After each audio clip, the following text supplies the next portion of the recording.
আমন্ত্রণ জানাচ্ছি প্রিয় দর্শক, মানচিত্রের নিয়মিত আয়োজন কথোপকথনে। আজকে আমাদের জনগণ চাইলে সাবেক প্রধানমন্ত্রী শেখ হাসিনার সন্তানরাও রাজনীতিতে ফিরতে পারেন বলে ব্রিটিশ বার্তা সংস্থা রয়টার্সকে দেওয়া এক সাক্ষাৎকারে সাফ জানিয়ে দিলেন তারেক রহমান। অর্থাৎ আওয়ামী লীগকে এক প্রকার গ্রিন সিগন্যালই দিয়ে দিলেন যেন বিএনপি চেয়ারম্যান। দলে ভোট টানতেই হোক বা অন্য কোনো কারণ, আওয়ামী লীগকে বেশ সমীহ করেই কথা বলতে দেখা যাচ্ছে বিএনপি নেতাদের। মির্জা ফখরুল ইসলাম আলমগীর প্রকাশ্যেই ঘোষণা দিয়েছেন ভালো আওয়ামী লীগারদের কোনো ধরনের হয়রানি করবে না বিএনপি। এবার তারেক রহমান বললেন রাজনীতি করার অধিকার সবারই আছে, সে যদি হয় শেখ হাসিনার সন্তানও। শেখ হাসিনাও যেহেতু এখনো সক্রিয়, আদতে গ্রিন সিগন্যালটা শেখ হাসিনার দিকেই বর্তায় বলে মনে করছেন বিশ্লেষকরা।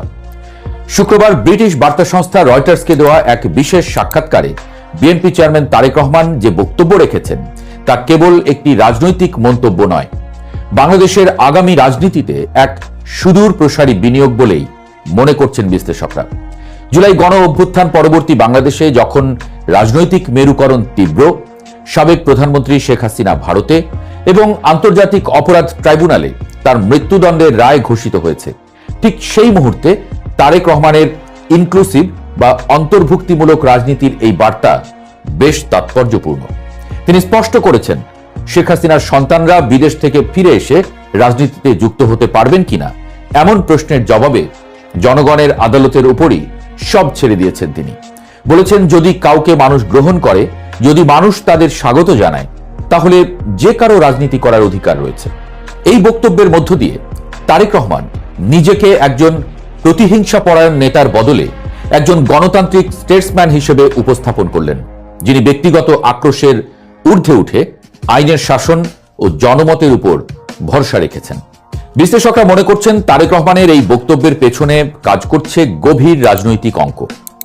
আপাত দৃষ্টিতে মনে হতে পারে এটি উদারতা, কিন্তু এর নেপথ্যে রয়েছে ভোট ব্যাংকের হিসেব নিকেশ এবং মাঠের রাজনীতির বাস্তবতা। বর্তমানে বিএনপির প্রধান প্রতিদ্বন্দ্বী হিসেবে মাঠে সক্রিয় রয়েছে জামায়াতে ইসলামী, সাংগঠনিকভাবে শক্তিশালী এবং মাঠ দখলে জামায়াত বর্তমানে বেশ সুবিধাজনক অবস্থানে রয়েছে। এই পরিস্থিতিতে জামায়াতকে এককভাবে মোকাবেলা করা এবং নির্বাচনে নিরঙ্কুশ সংখ্যাগরিষ্ঠতা অর্জনের জন্য বিএনপির প্রয়োজন একটি বিশাল ভোট ব্যাংক।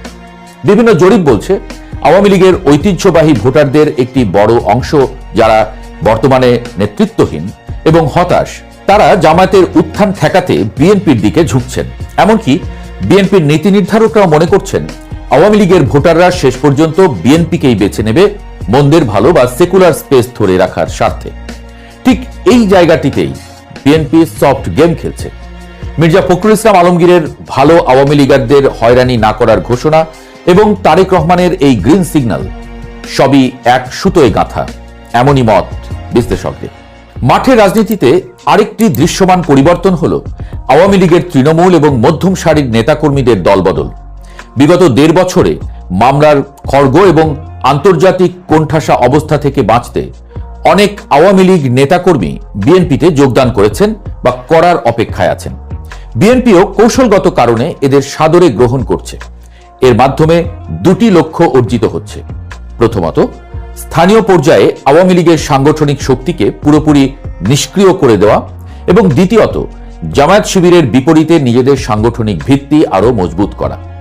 রয়টার্সকে দেওয়া সাক্ষাৎকারে তারেক রহমান যখন বললেন যদি কেউ, অর্থাৎ আওয়ামী লীগ যদি জনগণের কাছে গ্রহণযোগ্য হয়, জনগণ যদি তাকে স্বাগত জানায়, তাহলে যে কারো রাজনীতি করার অধিকার আছে, তখন তিনি আসলে এই বার্তাটিই দিচ্ছেন যে বিএনপি একটি গণতান্ত্রিক দল হিসেবে রাজনৈতিক সহ অবস্থানে বিশ্বাসী, যা আন্তর্জাতিক সম্প্রদায়ের কাছেও বিএনপির গ্রহণযোগ্যতা বাড়াবে। বিশেষ করে পশ্চিমা বিশ্ব যখন বাংলাদেশে একটি সুষ্ঠু এবং অংশগ্রহণমূলক নির্বাচনের দিকে তাকিয়ে আছে, তখন প্রধান বিরোধী নেতার মুখে এমন সহনশীল বক্তব্য তার ভাবমূর্তি উজ্জ্বল করবে। নির্বাচনী জোট ও সরকার গঠন নিয়েও তারেক রহমান অত্যন্ত স্পষ্ট অবস্থান নিয়েছেন। জামায়াতে ইসলামীর সঙ্গে ঐক্য সরকার গঠনের প্রস্তাব তিনি সরাসরি নাকচ করে দিয়েছেন। তার যুক্তি হলো, আমার রাজনৈতিক প্রতিপক্ষের সঙ্গে কিভাবে আমি সরকার গঠন করি, তাহলে বিরোধী দল কে হবে? এই বক্তব্যের মাধ্যমে তিনি পরিষ্কার করেছেন যে আগামী নির্বাচনে বিএনপি একাই সরকার গঠন করতে চায় এবং সংসদে একটি শক্তিশালী বিরোধী দলের উপস্থিতি কামনা করে। এটি জামায়াতের প্রতি একটি প্রচ্ছন্ন বার্তাও বটে। জরিপগুলো বলছে তারেক রহমান বর্তমানে প্রধানমন্ত্রী হিসেবে জনমত জরিপে সবার চেয়ে এগিয়ে আছেন।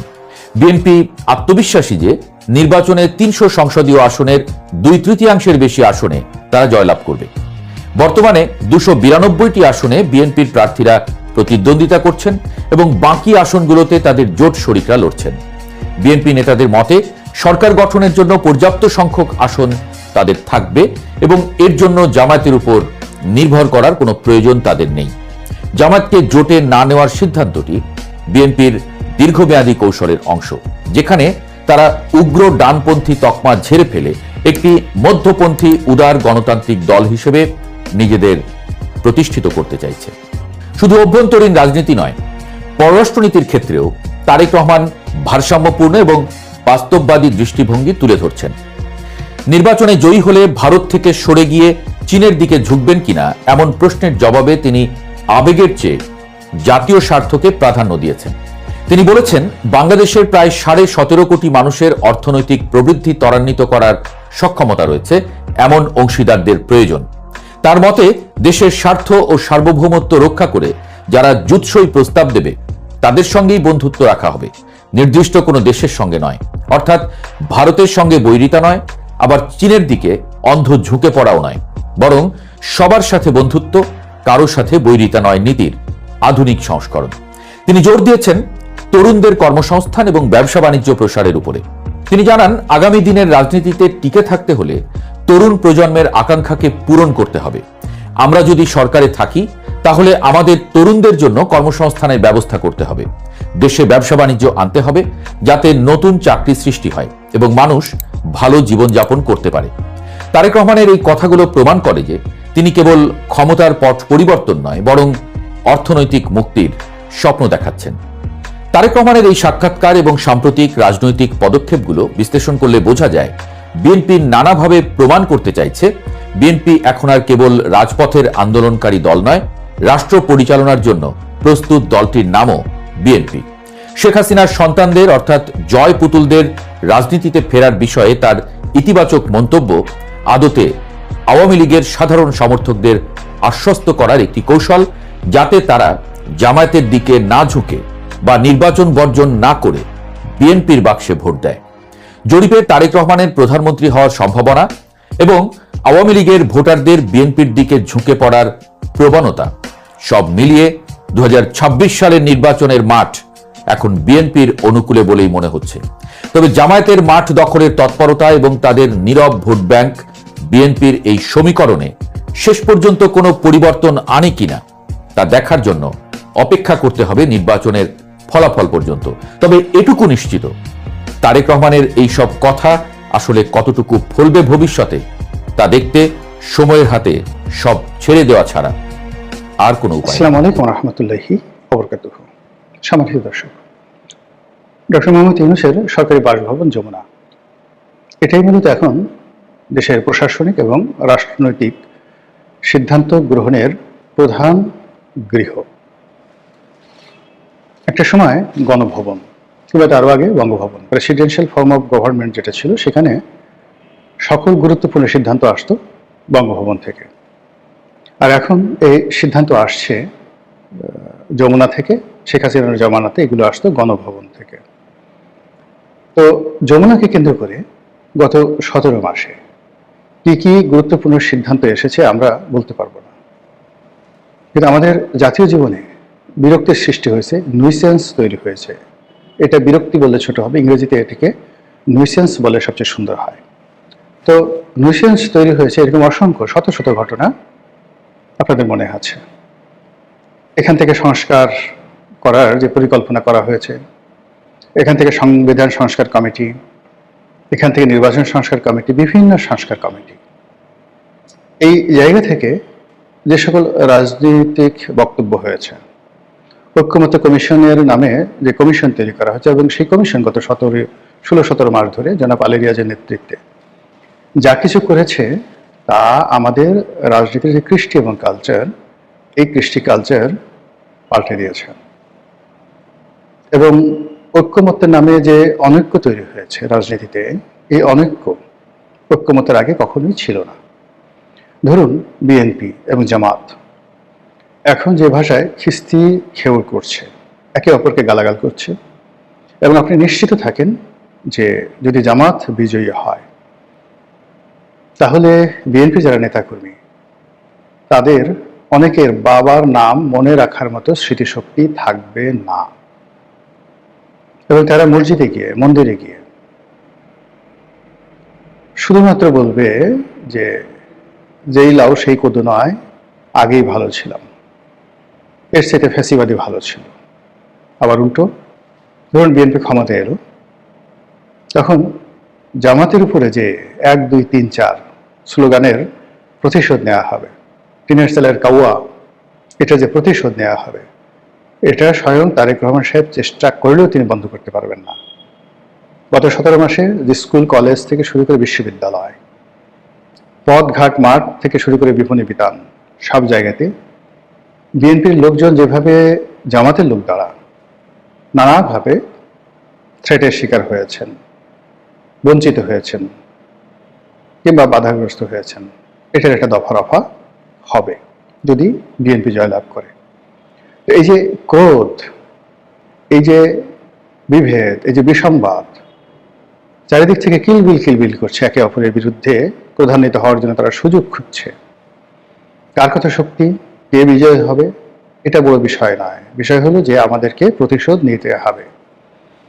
এই জিনিসগুলো যে তৈরি হলো, এই তৈরি হয়েছে ঐক্যমত্য কমিশন থেকে। এখান থেকে একজন আরেকজনের বিরুদ্ধে লেগে গেছে, অথবা একজন আরেকজনের বিরুদ্ধে মানে বিষোদ্গার করেছে, একজন আরেকজনের বিরুদ্ধে একজন আরেকজনকে আরেকজনের বিরুদ্ধে লাগিয়ে দেওয়া হয়েছে। আর এর যে মাস্টার মাইন্ড, এর যে সূত্র, এর যে শুরুটি, এটি হয়েছে প্রত্যেকে এই যমুনা থেকে। এই যমুনার সঙ্গে শাহবাগের একটা সম্পর্ক হয়ে গেছে, যমুনার সঙ্গে রাজুর একটা সম্পর্ক হয়ে গেছে। কোমলমতি যারা বিপ্লবী ছিলেন, যারা এই বিপ্লবের সময়টিতে নিজেদের জীবনকে তুচ্ছ করে তারা সাবেক রেজিম তাদের বিরুদ্ধে প্রাণান্ত লড়াই করেছে, কোনো সন্দেহ নেই। দ্বিতীয় যে বিষয়টি ছিল, তারা এই বিপ্লবের পর on good faith and good trust doctor Mohammad ইউনূসকে তারা এনেছিলেন নেতা হিসেবে, এবং তাদের সেই সিদ্ধান্তকে পুরো জাতি অভ্যর্থনা জানিয়েছিল, সমর্থন জানিয়েছিল। এর কারণ হলো যেভাবেই হোক তিনি নিজে, ডক্টর মোহাম্মদ ইউনূস নিজে, অথবা তার যারা পেট্রন ছিলেন, মানে তাকে যারা ডক্টর মোহাম্মদ ইউনূস বানিয়েছেন, সেই পশ্চিমা শক্তি তাকে নোবেল পুরস্কার দিয়ে, তাকে হাজার হাজার পুরস্কার দিয়ে, পশ্চিমা দেশে বিভিন্ন বিশ্ববিদ্যালয়ের আচার্য বানিয়ে বা ভাইস চ্যান্সেলর বানিয়ে বা চ্যান্সেলর বানিয়ে তাকে যেভাবে আকাশের তারকা হিসেবে প্রতিষ্ঠিত করা হয়েছে, তাতে করে জুলাই আগস্ট বিপ্লবের পরে যখন বিপ্লবীরা তার নাম উচ্চারণ করলেন প্রধান উপদেষ্টা রূপে, সকল মানুষ হৈ হৈ করে উঠল যে এর চেয়ে ভালো সিদ্ধান্ত হয় না। এবং নিঃসন্দেহে ডক্টর মোহাম্মদ ইউনূসের নেতৃত্বে আমরা ইউরোপ এবং আমেরিকার সমপর্যায়ের একটি সভ্য এবং উন্নত জাতি হয়ে পড়ব। সকল মানুষ, এমনকি বিএনপি, তারাও মনে প্রাণে ধরে নিয়েছিল যে ডক্টর মোহাম্মদ ইউনূস ভালো করবেন এবং আমাদেরকে অন্ততপক্ষে 5 বছর অপেক্ষা করতে হবে একটি নির্বাচনের জন্য। এবং এটা নিয়ে তাদের কোনো মাথা ব্যথা ছিল না। তারা এই সময়টিতে যেটা চেয়েছিলেন বিএনপি নেতৃবৃন্দ, যে দলটি তারা গুছিয়ে নেবেন, সাংগঠনিক একটা ভিত্তি তৈরি হবে এবং অবাধে সুন্দর করে নির্বাচন করার জন্য নিজেদের দলকে সাংগঠনিকভাবে মজবুত করবেন, যেটি গত 17 বছরে তছনছ হয়ে গেছে। কিন্তু ডক্টর মোহাম্মদ ইউনূস বা তার যারা সঙ্গী সাথী বা তার যারা পেট্রন ছিলেন, তারা বাংলাদেশের মানুষের মন মানসিকতা বুঝতে পারেননি। রাজনৈতিক দলগুলো তাকে কেন্দ্র করে যে শ্রদ্ধা, ভালোবাসা, সমর্থন তারা দিয়েছিল এবং মনে মনে সত্যিকার অর্থে সেটা ধারণ করেছিল, এটার প্রতি শ্রদ্ধা রাখার জন্য যে ধরনের সরলতা দরকার ছিল, যে ধরনের উদ্যোগ দরকার ছিল, যে ধরনের ইগোবিহীন একটা জীবন দরকার ছিল, সেটা তারা করেনি। না করে তরুণদের মধ্যে কাউকে কাউকে মন্ত্রী বানানো হলো, ধনীবাজ ব্যবসায়ীদের মধ্য থেকে একটি গ্রুপকে কাছে ডেকে আনা হলো, বিশ্বের বিভিন্ন দেশ থেকে সেই তারুণ্য ভাড়া করে আনা হলো, রাজনীতিতে সেই যারা কখনো রাজনীতি করেনি তাদেরকে সামনে এগিয়ে দেওয়ার চেষ্টা করা হলো। অর্থাৎ 11 সময় ডক্টর মোহাম্মদ ইউনূস একটি রাজনৈতিক দল গঠন করতে গিয়ে যে ব্যর্থতার পরিচয় দিয়েছিলেন, সেই ব্যর্থতাকে সফল করার জন্য তারা আবার প্রাণান্ত চেষ্টা শুরু করলেন। ফলে কি হলো, একটার পর একটা বিপর্যয়। আর সেই বিপর্যয় ঢাকার জন্য তারা আবার সেই তরুণদেরকে ব্যবহার করা শুরু করলেন। সেনাবাহিনী ছিল, পুলিশ বাহিনী ছিল, প্রশাসন ছিল, এমনকি ডেডিকেটেড যে রাজনৈতিক দলগুলো ছিল তাদেরকে বাদ দিয়ে তারা সেই হাসনাত, সার্জিস, নাসিরউদ্দিন পাটোয়ারি, এই তরুণ, এর মধ্যে উসমান হাদি থেকে শুরু করে বিভিন্ন গ্রুপকে তারা বিভিন্ন কাজে এমনভাবে প্রাধান্য দিতে থাকলেন, অবস্থা দৃশ্যে মনে হচ্ছিল যে তারাই ভবিষ্যতে প্রধানমন্ত্রী হবেন। স্বয়ং প্রেস সচিব তিনি পরিচয় করে দিলেন যেদিন এনসিপি প্রতিষ্ঠিত হলো নাহিদ ইসলামকে, যে তিনি ভবিষ্যতের প্রধানমন্ত্রী। প্রধানমন্ত্রী তো দূরের কথা, গত 17 মাসে ডক্টর মোহাম্মদ ইউনূসের কর্তৃত্বে এখন নাহিদের যে অবস্থা, এমপি তো দূরের কথা, একটা মেম্বার হওয়ার মতো অবস্থা বা বিশ্বাস এই মুহূর্তে তার নেই। যেটা বলছিলাম যে এই যমুনাকে কেন্দ্র করে নানা রকম খেলা হতো, ধুলা হতো, নানা রকম, ইংরেজিতে সেটিকে আপনি কি বলবেন, হিপোক্রেসি। এই তোরা রাজুতে আয়, এই তোরা যমুনাতে আয়, এই যমুনার সামনে নাটক তৈরি করা হতো। এখানে নাটক তৈরি করে তারা দিনের পর দিন মিছিল করতো, মিটিং করতো। তারপর আবার সেই মিছিল মিটিংয়ে তারা যেন ঘেমে না যান এই জন্য পানি ছিটিয়ে দেওয়া হতো, তাদেরকে খাবার পানির ব্যবস্থা করা হতো, বিরিয়ানি খেতে বলা হতো, এবং তাদেরকে বলা হতো যে ঠিক আছে, এখন তোমরা এই যমুনার সামনে আর থাকার দরকার নেই, এখন তোমরা শাহবাগে গিয়ে লড়াই সংগ্রাম করো, আমি 2 দিন পরে সিদ্ধান্ত দিতেছি। এবং তারা যে দাবিগুলো নিয়ে আসতো সেই দাবিগুলো 2 দিন পরে পূর্ণ হয়ে যেত। এই দাবি একটা দাবিও তাদের ছিল না, তাদের মাথায় এই দাবিগুলো ঢুকানো হয়েছিল যে তোমরা এই দাবি করো, তোমরা দাঁড়িয়ে যাবা, আমরা বসে পড়বো। এটা মামু ভাগিনার মধ্যে যে একটা সমঝোতামূলক রাজনীতির কূটকৌশল, খেলাধুলা, এই খেলাধুলা গত 17 মাস ধরে চলেছে। ফলে এই তরুণদেরকে দিয়ে যে সকল কাণ্ড ঘটানো হয়েছে, কখনো বঙ্গভবন বন্ধ করে দেওয়ার কথা বলা হয়েছে, কখনো বঙ্গভবন থেকে শাহাবুদ্দিন চুপ্পুকে তাড়িয়ে দেওয়ার কথা বলা হয়েছে, কখনো ওয়াকারুজ্জামান সেনাপ্রধান তাকে অপদস্থ করা হয়েছে, কখনো করিডোর দেওয়ার চেষ্টা করা হয়েছে, কখনো আওয়ামী লীগ ব্যান্ড করার আন্দোলন করা হয়েছে এবং আওয়ামী লীগ ব্যান্ড করে দেওয়া হয়েছে। আরো অনেক কিছু, আরো অনেক অনেক কিছু। যমুনার সামনে যে ঘটনাগুলো ঘটেছে, সচিবালয়ে যে ঘটনাগুলো ঘটেছে, সেক্রেটারিয়েটের বাইরে গিয়ে যখন বাংলাদেশ সুপ্রিম কোর্টে যে ঘটনাগুলো ঘটেছে, বিচারপতিদের সঙ্গে যে আচরণ করা হয়েছে, এটা কোনোভাবেই সমর্থনযোগ্য না। এগুলো গুনাহ হয়েছে, কবিরা গুনাহ। ধরুন আওয়ামী লীগের একেবারে ডেডিকেটেড প্রধান বিচারপতি, কিন্তু তাকে যে অপমান করে তাড়িয়ে দেওয়া হয়েছে, এটা কি গুনাহ হয়নি? আওয়ামী লীগ অন্যায়ভাবে তাদের দলীয় ক্যাডারদেরকে বিচারপতি নিয়োগ করেছে, ভালো কথা। আওয়ামী লীগ তার ক্যাডারকে অ্যাটর্নি জেনারেল নিয়োগ করেছে, ভালো কথা। এই গত 17 মাসে যাকে অ্যাটর্নি জেনারেল করা হলো, যাদেরকে বিচারক নিয়োগ করা হলো, তাদের কি কোনো রাজনৈতিক পরিচয় নেই? কিংবা আগে যারা ছিলেন তাদের রাজনৈতিক পরিচয়ের চেয়ে বর্তমান যারা আছে তাদের রাজনৈতিক পরিচয় কি খুব মর্যাদাকর? এখন যারা নিয়োগ লাভ করলেন আর আগে যারা নিয়োগ লাভ করেছেন, আগের তুলনায় এখন যারা নিয়োগ লাভ করেছেন, তারা কি খুবই যোগ্যতা সম্পন্ন? তাহলে করলেনটা কি? বিপ্লব হলো কি? তাহলে করলেনটা কি? কি নতুন বন্দোবস্ত দিলেন? কি রিসেট বাটনের চাপ দিলেন? সবকিছু এলোমেলো করে দিয়ে এখন চাল ডাল মিশিয়ে এমন একটা অবস্থা তৈরি করে ফেলেছে, এখন আমরা ডালও খেতে পারছি না, চালও খেতে পারছি না। সমস্ত বাংলা রীতিমতো ত্রাহি ত্রাহি করছে। এই বেদনা, এই কষ্ট, এই যন্ত্রণা আমরা কোথায় রাখবো, কিভাবে সামাল দেব, বোঝার চেষ্টা করুন। তো যেটা বলছিলাম যে এই যে যমুনায় চলে আয়, যমুনা ঘেরাও কর, কখনো আহ্বানে অথবা কখনো সমঝোতার মাধ্যমে, কখনো কথাবার্তার মাধ্যমে, এটার শেষ পরিণতিটা কি? শেষ পরিণতিটা আমরা দেখেছি যে এই কাজ করতে করতে যারা করিয়েছে তারা মনে করছে আমাদের আর এখন এটা দরকার নেই, আর যারা করেছে তাদের বক্তব্য হলো যে আমাদেরকে তো বহুভাবে তোমরা ব্যবহার করেছো, কাজেই এখন আমাদের কিছু প্রয়োজন তোমরা মেটাও। আর তারই প্রেক্ষিতে যমুনার সামনে সাম্প্রতিক সময় খুব গুরুত্বপূর্ণ 2টো বিক্ষোভ হওয়ার চেষ্টা করা হলো। একটি হলো সরকারি কর্মকর্তা কর্মচারীদের বেতন ভাতা যে বৃদ্ধি করা হয়েছে সেটি বাস্তবায়নের দাবিতে সরকারি কর্মচারীদের একটি মিছিল, ভীষণ রকম সেন্সিটিভ। নির্বাচনের আগে এটি এত সেন্সিটিভ যে এটি 12 তারিখে গিয়ে কিভাবে কাজ করবে আমরা এখন পর্যন্ত জানি না। এদেশে আমলাতন্ত্র যার বিরুদ্ধে লেগেছে তার কবর রচনা করার জন্য আর বাইরে থেকে কোনো গোরখাদক আনতে হয়নি। আমলাতন্ত্রে তাকে শেষ করে দিয়েছে। এদেশের সেনাবাহিনী যখন কোনো সরকারের বিরুদ্ধে লেগেছে, কোনো রাজনৈতিক দলের বিরুদ্ধে লেগেছে, সেই রাজনৈতিক দলের অস্তিত্ব টিকে থাকেনি। এদেশের সংবাদপত্র যখন সবকিছু বাদ দিয়ে কারো দালালি করেছে, তার মৃত্যু হয়েছে। আবার সংবাদপত্র যার বিরুদ্ধে লেগেছে তারও মৃত্যু ঘটেছে। বর্তমান সরকার তারা সবকিছুতে যে এক্সট্রিম অবস্থায় আসছে, সেই এক্সট্রিম অবস্থায় তারা যাদেরকে নিয়ে খেলেছে, যাদের খেলাধুলার উপর তারা নিজেদেরকে টিকিয়ে রেখেছিল, তারাই এখন তাদের জন্য বুমেরাং হয়ে পড়েছে। এরই প্রেক্ষিতে যারা যমুনাতে এসেছিল গত শুক্রবার দিন, সারাটা দিন তারা সেখানে প্রাণান্ত চেষ্টা করেছে, হয়তো দাবি আদায়ের জন্য, হয়তো নাটক করার জন্য, হয়তো কারো পরামর্শ অথবা নিজেদের ক্রোধ এবং ক্ষোভের জন্য, একটা প্রশমিত করার জন্য, আমরা জানি না। কিন্তু ফলাফল যেটা হয়েছে সেটা হলো লাঠিপেটা, বেদম লাঠিপেটা। শেখ হাসিনার জমানাতে যেভাবে পিটিয়ানো হতো তার চেয়ে নির্মমভাবে পেটানো হয়েছে।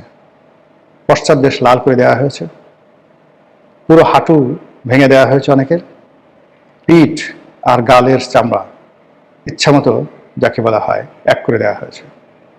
যথেষ্ট কারণও আছে। পুলিশ বিক্ষুব্ধ, ভীষণ রকম বিক্ষুব্ধ। গত 17 মাসে তারা যেভাবে অপমানিত হয়েছে, লাঞ্ছিত হয়েছে পদে পদে, তারা সুযোগ পেলে কিভাবে যে ডলা দিবে তার একটা মহড়া হয়ে গেল যমুনার সামনে। যারা এসেছেন সবাইকে জামাই আদর করা হয়েছে, যারা এসেছেন সবাইকে ভালোবাসার চুম্বন দেওয়া হয়েছে এবং সবাইকে দেখিয়ে দেওয়া হয়েছে কত ধানে কত চাল। আর তার প্রেক্ষিতে শনিবার দিন অনেকে ফোঁসফাঁস করার চেষ্টা করেছে এবং সেখানেও পুলিশ তাদেরকে যা শুধু বাঁশিতে ফু দিয়েছে, সব চুপচাপ। এবং এটি পুলিশ তাদের ঐতিহ্য রক্ষা করে এইভাবেই। ব্রিটিশ আমলে করেছে, পাকিস্তান জামানাতে করেছে, আর স্বাধীনতার পর বাংলাদেশে আপনি এই বাহিনীটিকে বা যে কোনো বাহিনীটিকে আপনি ধরুন অপমান করবেন, কষ্ট দিবেন, আর তারা সময় যখন পাবে তখন এত চমৎকারভাবে আপনাকে বাস দেবে, আপনাকে আপনার